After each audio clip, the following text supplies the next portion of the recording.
Everyone, welcome to पवन वाग academy. I am Ankita और आज की क्लास में हम लोग लेंगे सॉलिड स्टेट चैप्टर जो कि 12th स्टैंडर्ड का है, स्टेट बोर्ड का फर्स्ट वाला चैप्टर, उसका पार्ट 3।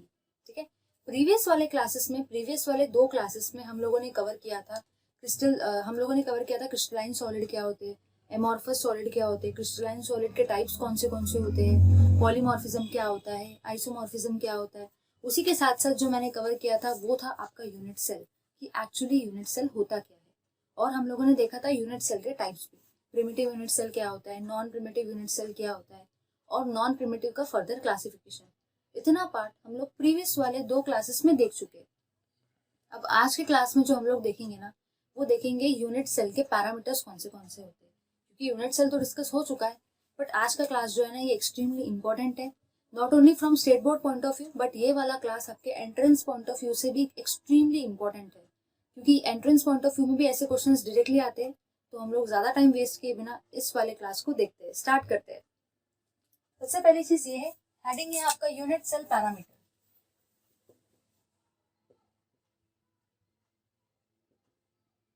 देखो, काम की चीज क्या है ना, काम की चीज ये है कि अगर आपको क्रिस्टल सिस्टम को स्टडी करना है तो जो सबसे इंपॉर्टेंट चीज है ना, वो है यूनिट सेल पैरामीटर। अगर आपको यूनिट सेल के पैरामीटर पता ना हो तो आप क्रिस्टल सिस्टम को सिस्टमैटिकली स्टडी कर ही नहीं सकते और आपके लिए बहुत ज्यादा डिफिकल्ट होगा। अब सेकेंड थिंग ये है, बहुत सारे लोगों को डाउट जाता है, ये ए क्या है, बी क्या है, सी क्या है, अल्फा क्या है, बीटा क्या है, गामा क्या है। और हम लोग है ना बहुत ज्यादा कंफ्यूज हो जाते हैं। आप लोगों को किसी को ये भी पता नहीं होता है कि अल्फा किसके बीच में आ रहा है, बीटा किसके बीच में आ रहा है, गामा किसके बीच में आ रहा है। और कहीं ना कहीं ये पैरामीटर से आपको कंफ्यूजन तैयार होता है। तो अभी मैं आपको इस तरीके से पढ़ाऊंगी कि आपको ये सारी चीजें क्लियर हो जाएंगी कि एक्चुअली ओरिजिनेट कैसे क्या हो रहा है, विथ ट्रिक्स। तो थोड़ा ध्यान देना। सबसे पहले मैं क्या करती हूँ ना, यूनिट सेल पैरामीटर को एक्सप्लेन करने के लिए ना एक क्रिस्टल को ड्रॉ कर लेते हैं हम लोग। तो सबसे पहले मैं ड्रॉ करती हूँ एक क्रिस्टल को।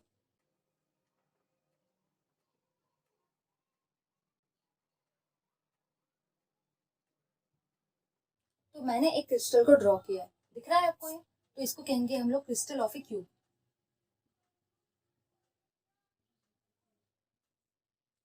अब सबसे इंपॉर्टेंट चीज ये है कि मुझे ए बी सी को मार्किंग करना है।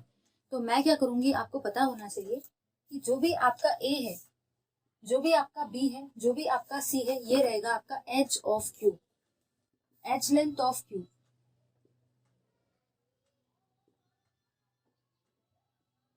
और सेकेंड थिंग ये है, देखो एज लेंथ जो है ना, एक कहीं ना कहीं डिफिकल्ट वर्ड है, तो अपने लैंग्वेज में अपन इसको साइड ऑफ क्यूब भी बोल सकते हैं, और साइड ऑफ क्यूब। तो अगर आपको कहीं पे भी एज लेंथ ऑफ क्यूब दिखता है तो हमें कंफ्यूज नहीं होना है, हमें सिर्फ याद रखना है कि एज लेंथ ऑफ क्यूब को ही हम लोग साइड ऑफ क्यूब भी कहते हैं। और दूसरी चीज जो होती है, आपको पता होना चाहिए, अल्फा बीटा और गामा जो होते हैं, ये होते हैं आपके बॉन्ड एंगल्स, बॉन्ड एंगल्स, है ना। तो कहना मुझे ये है कि आपने पढ़ा होगा बहुत सारे एंगल्स होते हैं, उसी तरीके से आपके अल्फा बीटा और गामा भी क्या होंगे, बॉन्ड एंगल्स। मतलब ये ऐसे एंगल्स जो कि बॉन्ड के बीच में फॉर्म होते हैं, इसलिए उन्हें कहा गया है बॉन्ड एंगल्स। देखते हैं यहाँ पे सबसे पहली चीज ये है कि अगर आपको मार्किंग करना है ना, तो हम लोग इस तरीके से इसको मार्किंग करेंगे। लेट अस से कि जो भी आपका ये वाला एज है, इसको मैंने मार्क किया है एज ए। मतलब जो आपका ये वाला एज है क्यूब का, इसको मैंने क्या मार्क किया है, एज ए। सेकेंड थिंग ये रहेगा कि जो भी आपका ये वाला एज है क्यूब का, इसको मैंने मार्क किया है एज बी। ठीक है, और जो भी आपका क्यूब का ये वाला एज है ना, इसको मैंने मार्क किया है सी। अगर आप ध्यान देते हो तो जो ए है, जो बी है और जो सी है, ये तीनों के तीनों एज लेंथ ऑफ क्यूब है। इसका मतलब ये तीनों के तीनों साइड ऑफ क्यूब भी है। तो इतना डाउट तो हमारा क्लियर हो चुका है। अब काम की चीज ये है कि अल्फा बीटा और गामा जो है, इनको मार्किंग कैसे करना है, क्योंकि हम लोग को बहुत कंफ्यूजन होता है कि अल्फा किसके बीच में आ रहा है। तो आपको बस इतना ही पता होना चाहिए कि आपका जो भी ए वाला है, ध्यान देना, ध्यान से सुनना, अगर आपका मैं ए वाला साइड लेती हूँ तो ए साइड के जो भी अपोजिट में एंगल आएगा, ध्यान से सुनना, ए साइड के जो भी आपका अपोजिट में एंगल आएगा, उसको हम लोग कहेंगे अल्फा। ये हुआ आपका फर्स्ट पॉइंट। जो भी आपका बी साइड है, बी साइड के जो भी आपके अपोजिट में एंगल आएगा, बी साइड के जो भी आपके अपोजिट में एंगल आता है, उनको हम लोग कहेंगे बीटा। और थर्ड वाली चीज है, जो भी आपका सी साइड है, सी साइड के जो भी अपोजिट में आपका एंगल आता है, उस एंगल को हम लोग कहेंगे गामा। तो अगर ये चीज अगर हम लोग अप्लाई करके देखेंगे ना, तो अब आपका डाउट हमेशा के लिए क्लियर हो जाएगा। देखते हैं इधर, चले आओ। सबसे पहली चीज ये है, ध्यान देना, ये है आपका ए साइड, दिख रहा है ना, क्योंकि मैंने मार्क कर दिया है, ये है आपका ए साइड। अब देखो ए साइड के अपोजिट में कौन सा वाला एंगल है, ये आपका ए साइड है। तो ए साइड के अपोजिट का एंगल है आपका ये वाला, सबको दिख रहा है ना, ये आपका ए साइड है। तो ए साइड के अपोजिट में आपको सिर्फ और सिर्फ यही वाला एंगल दिख रहा है ना। तो ए साइड के अपोजिट वाला एंगल क्या रहेगा आपका, अल्फा। तो इस एंगल को मैं क्या मार्क करूंगी, एज अल्फा। समझ में आ गया ना। क्या बोला गया, बी साइड के अपोजिट वाला जो एंगल रहेगा वो रहेगा आपका बीटा। तो देखो बी साइड ये वाली है और बी साइड अगर ये है, तो बी साइड के अपोजिट में आपका ये वाला एंगल आ रहा है। तो बी साइड के अपोजिट का जो भी एंगल रहेगा उसको हम लोग क्या बोलेंगे, एज बीटा। तो उसको मैंने कहा है एज बीटा। और तीसरी थिंग है, जो भी आपका सी साइड का अपोजिट का एंगल है उसको हम लोग क्या कहेंगे, ग्यामा। देखो सी साइड कहाँ पे, ये है आपकी सी साइड। और सी साइड के अगर आप देखते हो तो सी साइड अगर ये है, तो सी साइड के सामने में आपको यही वाला एंगल आ रहा है। तो ये वाला एंगल आपका क्या रहेगा, ग्यामा। सबसे इंपॉर्टेंट चीज ये कि बुक में और बहुत सारे लोग ऐसा बोलते हैं कि जो भी एंगल इसके और इसके बीच में आता है वो आपका ये रहेगा, जो भी एंगल इसके और इसके बीच में आता है वो आपका ये वाला रहेगा। लेकिन सोचने की बात यह है कि क्या हमें ये चीज याद रहेगी पेपर के वक्त अगर हम लोग मार्किंग कर दे, तो बिल्कुल भी नहीं।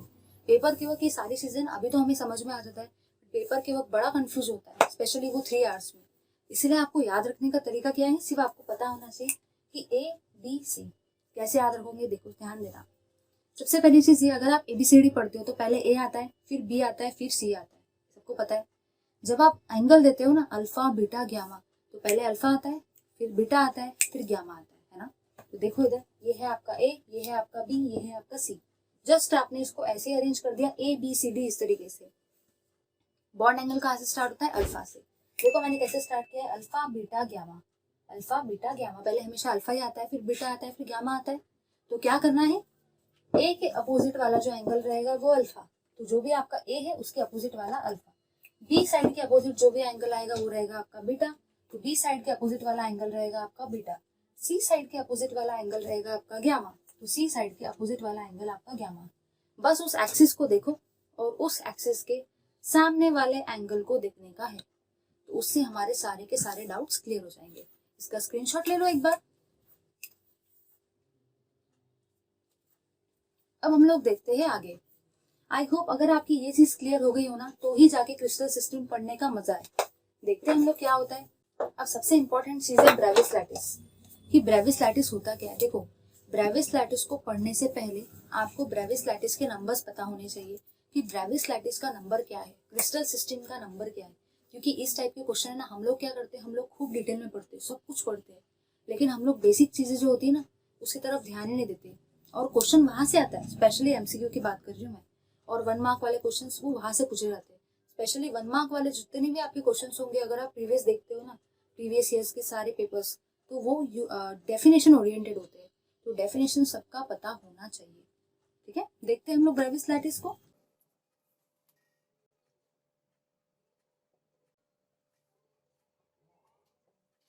सबसे पहले डेफिनेशन देख लेते हैं, फिर समझते क्या होता है। तो सबसे पहली चीज ये है कि ऐसे lattice which describes the crystal system completely। ऐसे लैटिस जो आपके डिस्क्राइब करते हैं क्रिस्टल सिस्टम को कंप्लीटली, उन्हें हम लोग कहते हैं ब्रेविस लैटिस। ये रहेगी इसकी डेफिनेशन।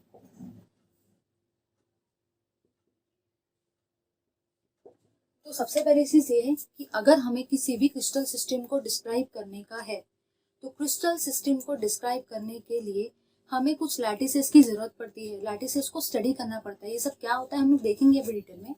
तो जो भी क्रिस्टल सिस्टम है, अगर मुझे इसको स्टडी करना है ना, तो मुझे चाहिए लैटिस, क्योंकि जो लैटिस होते हैं वो एक्सप्लेन करते हैं क्रिस्टल को कम्प्लीटली, कि क्रिस्टल कैसा है, दिखता कैसा है, क्रिस्टल का नेचर कैसा है, क्रिस्टल कौन से सिस्टम को बिलोंग करता है, क्रिस्टल में एज लेंथ क्या होती है, एंगल्स क्या होते हैं, ये सारी चीजें हमें लैटिस बताता है।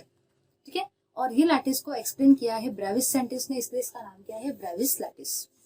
अब काम की चीज ये है कि सेकेंड पॉइंट जो है ना, ये एक्सट्रीमली इंपॉर्टेंट पॉइंट है, ये हमें पता होना चाहिए। तो मैं आपको 2 इंपॉर्टेंट पॉइंट्स लिखा रही हूँ, आपको पता होना चाहिए। एमसीक्यू कहीं से भी आ सकता है, हमें पता होना चाहिए कि जो भी आपके टोटल ब्रेविस लैटिस होते हैं, total Brevis lattice, total Brevis lattice हमारे टोटल होते हैं 14 ब्रेविस लैटिस होते हैं। ये हमें पता होना चाहिए। ये फिगर बहुत सारे लोगों को कंफ्यूज होता है कि ब्रेविस लैटिस 7 थे या क्रिस्टल सिस्टम 7 थे, तो पता होना चाहिए कि ब्रेविस लैटिस कितने होते हैं, 14। और दूसरा पॉइंट जो है इंपॉर्टेंट, वो भी काफी इंपॉर्टेंट है, फिगर ये है आपको याद रखना है। तो सेकंड पॉइंट जो है वो ये कहता है कि जितने आपके टोटल क्रिस्टल सिस्टम है, टोटल क्रिस्टल सिस्टम, तो टोटल क्रिस्टल सिस्टम होते हैं आपके 7 सिस्टम।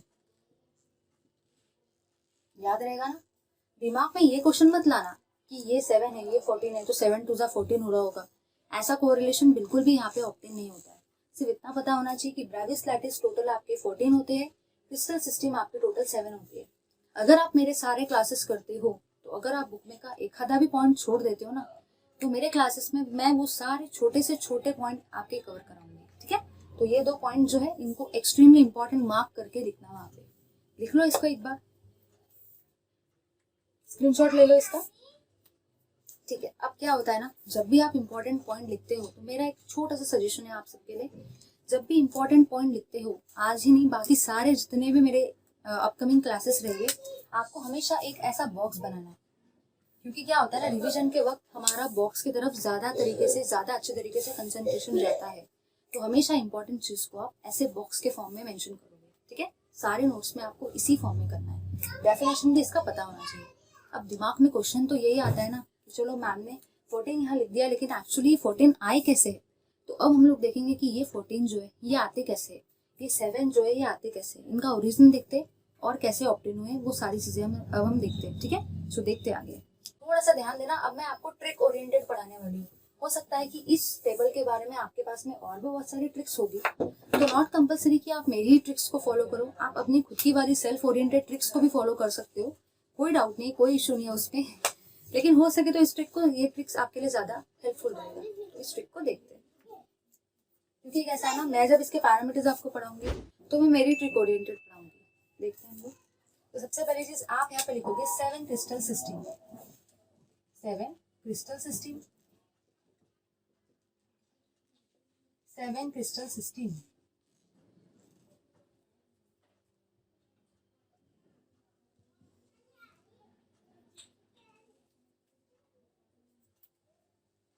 उसके बाद वाला जो आपका कॉलम रहेगा वो रहेगा आपका edge length parameter, edge length parameter.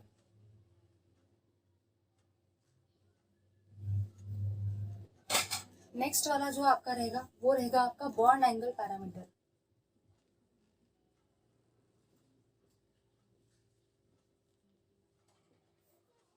Bond angle parameter. और यहाँ पे हम लोग लिख लेते हैं अपनी ट्रिक। इस तरीके से आप कॉलम बना लो। अब देखो, अगर आप देखते हो ना बुक में, तो आप बुक में देखोगे कि बॉन्ड एंगल और एज लेंथ वाला पैरामीटर आपके बुक में नहीं है, तो दिमाग में कंफ्यूजन तो सबसे पहली चीज ये आएगा कि अगर नहीं है तो हम लोग क्यों पढ़ रहे हैं, क्योंकि ये वाली जो चीज है ना ये काफी ज्यादा इंपॉर्टेंट है। अगर आप इन पैरामीटर्स को स्टडी नहीं करते हो, तो बाद में आपके लिए चीजें काफी क्रिटिकल हो जाएगी जब आप न्यूमेरिकल में फॉर्मूले को अप्लाई करोगे, क्योंकि हमें पता ही नहीं होगा कि कौन सा साइड किसके इक्वल होता है और किसके इक्वल नहीं होता है। तो उस वक्त हो सकता है कि आपका जो फॉर्मूला आपने अप्लाई किया है वो रॉन्ग हो जाए। इसीलिए हम लोग क्या करेंगे, सबसे पहले इन पैरामीटर्स को स्टडी करेंगे, तभी जाके वो चीज़ें अंडरस्टैंडेबल रहेगी।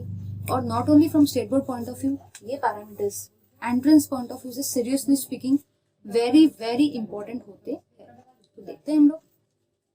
सबसे पहली चीज, आप जब लिखोगे तो आपको कैसे लिखना है देखते हैं। आपको लिखते वक्त हमेशा सबसे पहले लिखना है क्यूट। इस ट्रिक को देखो जरा, हो सकता है कि आपके पास आपकी भी कोई ट्रिक हो तो चलेगा मुझे। ठीक है, क्यूट ओबामा तेरा ही रहेगा। ठीक है, तो आप इसको कैसे याद रखोगे, मैं यहाँ पहले लिख देती हूँ, आप इसका स्क्रीनशॉट ले लेना। आप इसको याद रखोगे ऐसे, क्यूट, ठीक है, ओबामा तेरा ही रहेगा, क्यूट ओबामा तेरा ही रहेगा। ये मेरा ट्रिक है, आप अपनी ट्रिक से याद रख सकते हैं। कैसे याद रखोगे, देखो इधर, ये जो आपका क्यू है, सी स्टैंड फॉर क्यूबिक सिस्टम। ठीक है, ये जो आपका टी है ये स्टैंड करेगा फॉर टेट्रागोनल सिस्टम। जो भी आपका ओ है वो स्टैंड करेगा फॉर ऑर्थोरोम्बिक सिस्टम। जो भी आपका ये एम है ये स्टैंड करेगा मोनोक्लिनिक सिस्टम के लिए। जो भी आपका ये है टी ये स्टैंड करेगा आपके ट्राइक्लिनिक सिस्टम के लिए। जो भी आपका एच है वो स्टैंड करेगा हेक्सागोनल सिस्टम के लिए। और जो भी आपका आर है वो स्टैंड करेगा रोम्बोहेड्रल सिस्टम के लिए। ठीक है, तो इस ट्रिक को आप एक बार देख लो, इसका स्क्रीनशॉट ले लो क्योंकि ये ट्रिक काफी ज्यादा यूजफुल रहेगा। स्क्रीनशॉट ले लो इसका एक बार। अब हम लोग देखते हैं आगे। सबसे पहले चीज ये है कि जो भी आपका क्यूट है तो देखो हम लोग कैसे लिखेंगे, cute C stands for cubic system, इसलिए मैंने यहाँ पे लिखा है आपका क्यूबिक सिस्टम। फिर आपका टी है, T stands for tetragonal system.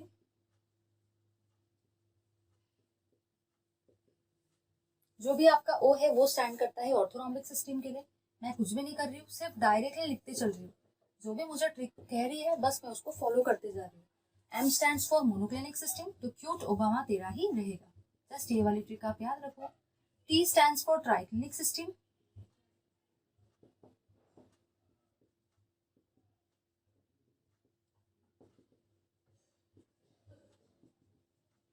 H stands for hexagonal system.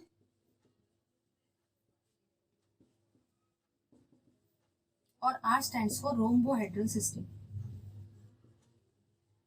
तो आई होप आपने इस ट्रिक का स्क्रीनशॉट ले लिया होगा। अब हम लोग देखते हैं आगे, ठीक है, कि ये पैरामीटर्स एक्चुअली कैसे आएंगे। ध्यान से सुनना, अगर आप ध्यान से सुनते हो गिन के, मतलब अगर आप मेजर करके 5 मिनट्स भी अगर इसको सुन लेते हो ना, तो आई एम डैम श्योर कि आपके ये सारे पैरामीटर्स मैं ऐसे ही याद करवा दूंगी। आपको बुक में देखने का भी जरूरत नहीं पड़ेगा, क्योंकि मैं अगर डायरेक्टली विदाउट ट्रिक पढ़ाती हूँ तो वो चीज़ आपके लिए कहीं ना कहीं ज़्यादा डिफिकल्ट हो जाती है। और सीरियसली स्पीकिंग पेपर में ना हम लोग अगर डायरेक्ट पढ़ते तो हमें याद रहता ही नहीं है। ट्रिकफुल चीज़ें ही हमें ज़्यादा अच्छे बेटर तरीके से याद रहती है, क्योंकि कोर्स काफ़ी ज़्यादा होता है।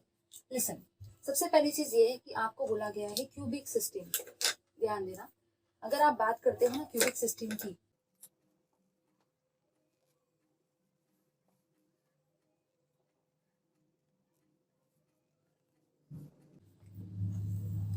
चले आओ, सबसे इंपॉर्टेंट चीज ये है कि जो भी आपका क्यूबिक सिस्टम है, आप किसी भी क्यूब को अपने सामने इमेजिन कर लो।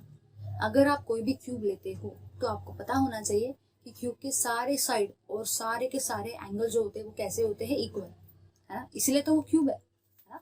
इसी का मतलब ये हुआ कि जो भी आपका ए है इक्वल्स टू बी है इक्वल्स टू सी है, ये तीनों के तीनों क्या रहेगी आपकी, इक्वल, क्योंकि ये तीनों के तीनों आपके साइड है। चले आओ एंगल पे। अगर आप बात करते हो एंगल की तो एंगल भी 3 होते हैं, अल्फा बीटा और गामा। देख लेते हैं हम लोग, अल्फा बीटा गामा। आपको पता होता है कि क्यूब के साइड भी इक्वल होते हैं और क्यूब के एंगल भी इक्वल होते हैं। तो क्यूब के एंगल भी इक्वल है और क्यूब के साइड भी इक्वल है। और एंगल्स कितने डिग्री के होते हैं, 90 डिग्री के, है ना, क्योंकि जो भी आपका स्क्वायर होता है, जो भी आपका रेक्टेंगल होता है, उसमें हमेशा एंगल जो होते हैं वो 90 डिग्री के होते हैं। अब हम लोग देखते हैं टेट्रागोनल सिस्टम को। क्या करना है टेट्रागोनल सिस्टम में, ध्यान देना इधर। आपको टेट्रागोनल, अगर आपको ये चीज पता है तो ये चीजें पूरी आप ही खुद फिलअप कर लोगे अगर मेरी ट्रिक को फॉलो करते हो तो। सुनना, सबसे पहले मैं क्या करूंगी, सब जगह पे ऐसा लिख दूंगी। ध्यान दो, सबसे पहली चीज आप क्या करोगे, आपको लेफ्ट हैंड साइड से जाने का है। लेफ्ट हैंड साइड से नहीं जाओगे, आप राइट हैंड साइड से जाओगे। राइट हैंड साइड से जाने का है, ये है आपका लेफ्ट हैंड साइड, ध्यान से सुनना, और ये है आपका राइट हैंड साइड। आपको राइट हैंड साइड से कैंसिल करते हुए चलना है। राइट हैंड साइड से मतलब आपके इस साइड से आप कैंसिल करते हुए चलोगे, ठीक है। यहाँ पे तीनों इक्वल है, तो अब यहाँ पे आप क्या करोगे, राइट हैंड साइड से जाके इसको अनइक्वल कर दोगे। एक स्टेप पे सिर्फ और सिर्फ एक ही चीज को काटना है, समझ में आ गया ना।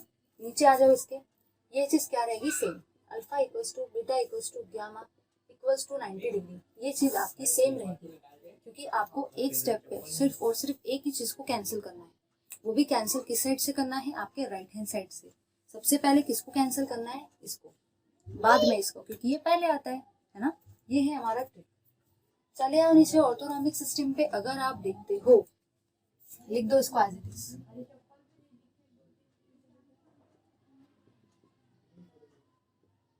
अगर आप ध्यान देते हो तो अब आप एक और स्टेप नीचे आ गए हो, है ना, एक और स्टेप नीचे आ गए। दैट मीन्स ये हुआ कि अब आपको और एक कैंसिल करना है। तो अगर आप यहाँ से देखते हो तो अभी आपने सिर्फ और सिर्फ एक ही कैंसिल किया है। अब आप नेक्स्ट स्टेप पे इसको, ये तो ऑलरेडी था, इसको भी कैंसिल करेंगे। मतलब कहना मुझे ये है कि देखो मैं क्या कह रही हूँ, कहना मुझे ये है कि आपका ऊपर वाला ऐसा लिखा है ना, जैसा ऊपर वाला लिखा है बिल्कुल मैं इसको देख के एज इट इज लिख लूंगी। अब नेक्स्ट स्टेप में आपको क्या करना है, एक और कैंसिल करना है, क्योंकि हर एक स्टेप पे हमें एक एक कैंसिल करते चलना है। तो हम लोग अब इसको भी कैंसिल कर देंगे। इसका मतलब इस वाले सिस्टम में क्या रहेगा, आपका a is not equals to b, b is not equals to c, लेकिन ये तीनों एंगल कैसे रहेंगे, इक्वल। चले आओ मोनोक्लिनिक सिस्टम पे। मोनोक्लिनिक सिस्टम पे क्या होगा, ये वाली चीज एज इट इज, और जब मैं आती हूँ ना एंगल पे, आप ध्यान देना कि आपने इसके अंदर में कुछ भी अभी कैंसिल नहीं किया। जैसा ये था बिल्कुल इसको वैसा का वैसा देख के मैंने यहाँ पे लिख लिया है, कुछ भी कैंसिल हुआ है क्या, नहीं। अब इसका मतलब क्या होगा, अब कैंसिल अगर यहाँ पे नहीं हुआ है, इसका मतलब अब जो भी आपका कैंसिल होगा वो यहाँ पे होगा।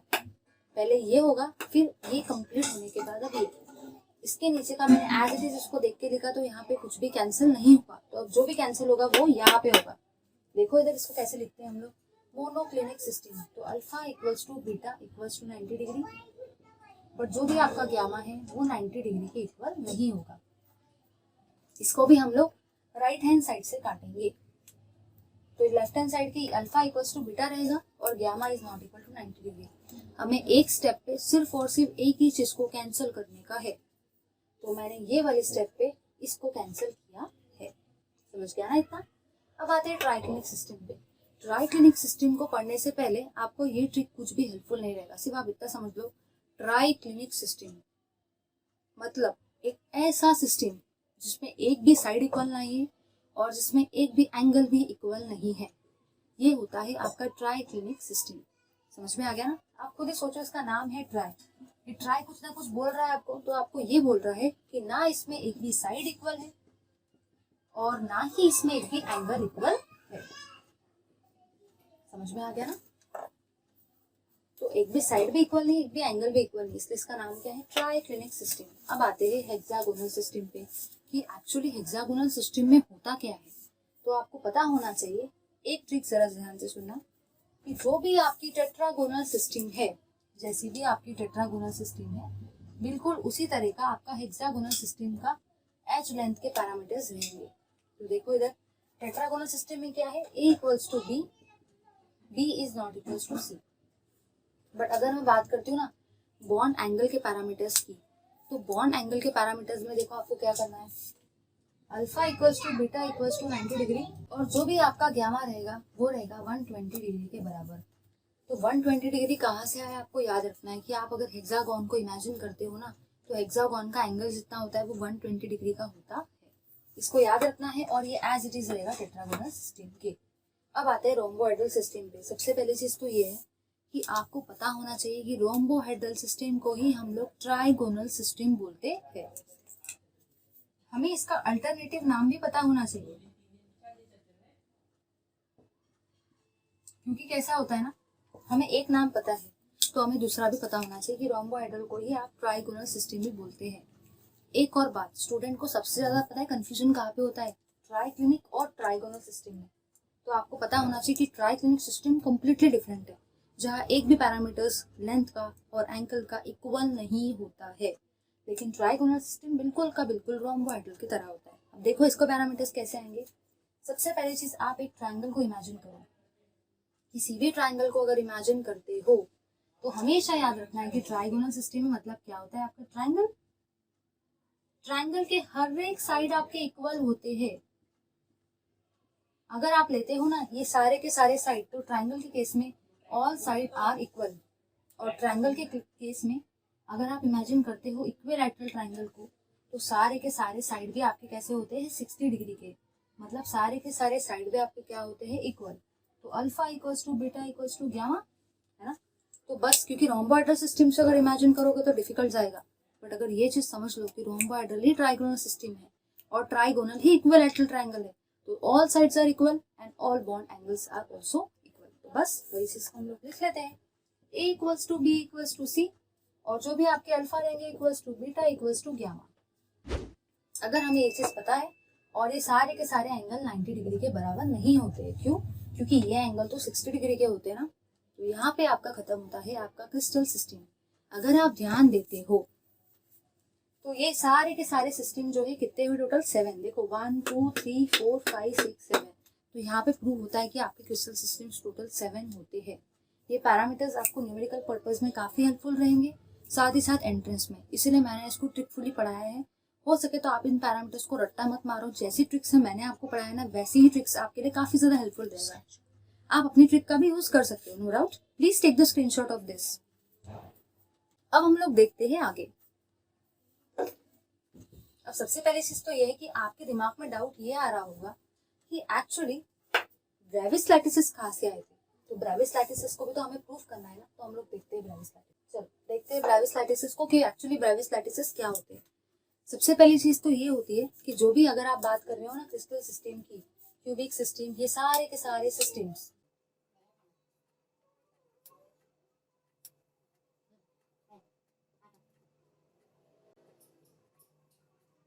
इसको पढ़ने से पहले मैं आपको एक छोटी सी चीज बता देती हूँ कि हम लोग क्या करने वाले हैं। हम लोग क्या करने वाले, जो भी आपका SC रहेगा, SC का मतलब रहेगा सिंपल क्यूबिक। हम लोग इतना बड़ी बड़ी चीजें फिर से नहीं लिखेंगे, सिर्फ आपको पता होना चाहिए कि SC का मतलब क्या रहेगा, सिंपल क्यूबिक सिस्टम। BCC का मतलब रहेगा आपका body centred cubic unit cell.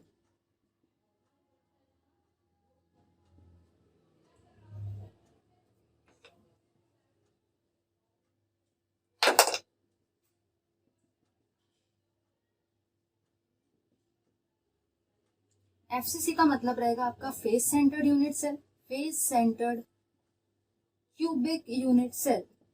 मैं यहाँ पे लिख देती हूँ EC। और बेस सेंटर। अब काम की चीज ये है कि जिसको भी ये चीज समझ में नहीं आ रही कि ये सब आया कहाँ से, तो मैंने इसके पहले वाले क्लासेस में सारी चीजें बहुत डिटेल में एक्सप्लेन की है।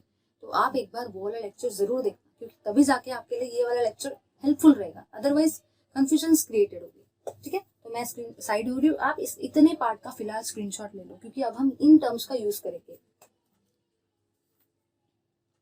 ठीक है, अब हम लोग देखते हैं आगे। ध्यान देना सभी लोग, और ये आपको रट्टा ही मानना होगा, क्योंकि इसके लिए हमारे पास और कोई भी ट्रिक नहीं है। देखते हैं। सबसे पहली चीज है आपका क्रिस्टल सिस्टम, और यहाँ मैं लिखती हूँ ब्रेविस लैटिस। अभी हम लोग ब्रेविस लैटिस देख चुके कि एक्चुअली ब्रेविस लैटिस क्या होते हैं। ऐसे लैटिस जो हमारे क्रिस्टल को कंप्लीटली एक्सप्लेन करते हैं सिस्टमैटिकली, उनको हम लोग कहते हैं ब्रेविस लैटिस। देखना इधर, सबसे पहली चीज ये आपके क्यूबिक सिस्टम में आता है आपका सिंपल क्यूबिक। ठीक है, सिंपल क्यूबिक, बॉडी सेंटर मतलब ये BCC, और फेस सेंटर। देखो मैंने यहाँ शॉर्ट फॉर्म यूज की, क्योंकि अभी मैंने आपको लॉन्ग फॉर्म बता दिए, राइट। तो आप यहाँ पे क्या यूज करोगे, सिंपल क्यूबिक, बॉडी सेंटर और face centre cubic unit cell. ठीक है, आते हैं टेट्रागोनल पे कि टेट्रागोनल में एक्चुअली कौन से ब्रेविस लैटिसेस एग्जिस्ट करते हैं। तो टेट्रागोनल सिस्टम में आपके एग्जिस्ट करते हैं simple cubic plus body centred. ये आपको याद ही रखना पड़ेगा, इसके लिए हमारे पास कोई भी ट्रिक नहीं है। अगर आप आते हो ऑर्थोरोम्बिक सिस्टम पे, तो ऑर्थोरोम्बिक सिस्टम ध्यान से सुनते चलो। ये सारे के सारे सिस्टम में ऐसा सिस्टम है जिसमें चारों के चारों यूनिट सेल एग्जिस्ट करते हैं। ऑर्थोरोम्बिक सिस्टम एक ऐसा सिस्टम है जिसमें चारों के चारों यूनिट सेल आपके एग्जिस्ट करते हैं। मतलब ऑर्थोरोम्बिक सिस्टम में आपका सिंपल क्यूबिक भी आता है, बॉडी सेंटर्ड भी आता है, फेस सेंटर्ड भी आता है, और साथ ही साथ आपका इसके अंदर में एन सेंटर्ड भी आता है। याद रहेगा ना। आते हैं मोनोक्लिनिक सिस्टम पे। सिर्फ और सिर्फ मोनोक्लिनिक सिस्टम ही ऐसा क्रिस्टल सिस्टम है जिसमें आपका सिंपल क्यूबिक तो आता ही है, लेकिन सिंपल क्यूबिक के साथ साथ आपका यहाँ पे एन सेंटर्ड आता है। एन सेंटर्ड आता है। आ जाएंगे ट्राइक्लिनिक सिस्टम पे, हेक्सागोनल पे और रोम्बाइड्रल पे। अब ये 3 सिस्टम आपके बचते हैं। ये तीनों सिस्टम में आपको याद रखना है कि सिर्फ और सिर्फ आपका सिंपल क्यूबिक ही एग्जिस्ट करता है, बाकी सिस्टम आपके एग्जिस्ट नहीं करते। तो मैंने ऑब्जर्व क्या किया, मैंने यहाँ पे ये देखा कि क्यूबिक सिस्टम के केस में सिंपल क्यूबिक, बॉडी सेंटर्ड और फेस सेंटर्ड ही एग्जिस्ट करता है, पहली बात। दूसरी बात, टेट्रागोनल के केस में सिंपल क्यूबिक और बॉडी सेंटर्ड ही एग्जिस्ट करता है। ऑर्थोरॉम्बिक के केस में सिर्फ और सिर्फ ऑर्थोरॉम्बिक ही ऐसा सिस्टम है जिसमें चारों के चारों क्रिस्टल सिस्टम एग्जिस्ट करते हैं, चारों के चारों टाइप के unit cell, simple cubic, body centred, face centred, end centred. Monoclinic system एक ऐसा क्रिस्टल सिस्टम है जिसमें एन सेंटर्ड एग्जिस्ट करता है।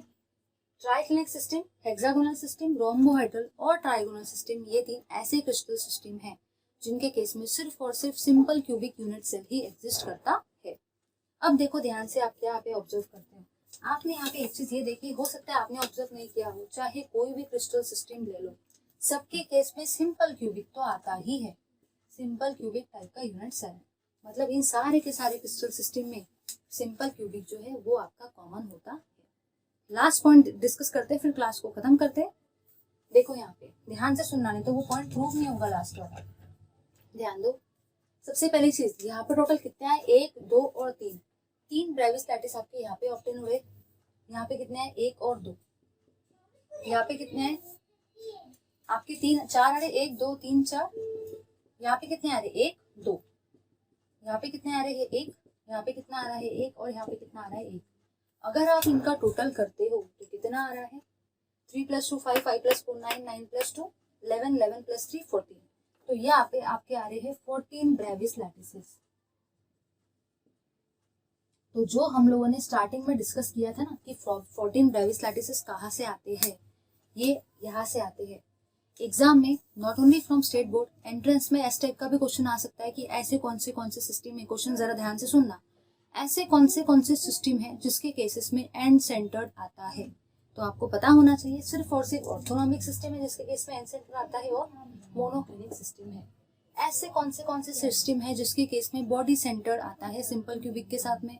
तो आपको पता होना चाहिए क्यूबिक सिस्टम में आता है, टेट्रागोनल सिस्टम में आता है, ऑर्थोरॉम्बिक सिस्टम में आता है। ठीक है, तो ये सारी चीजें आपको पता होनी चाहिए। Thank you very much for watching this video. Please do like share to the channel जिसका नाम है पवन वाघ एकेडमी। और सेकेंड थिंग ये है कि आपने कमेंट्स दे, क्योंकि आपके कमेंट्स हमारे लिए काफी ज्यादा मोटिवेटिंग होते हैं। So thank you very much.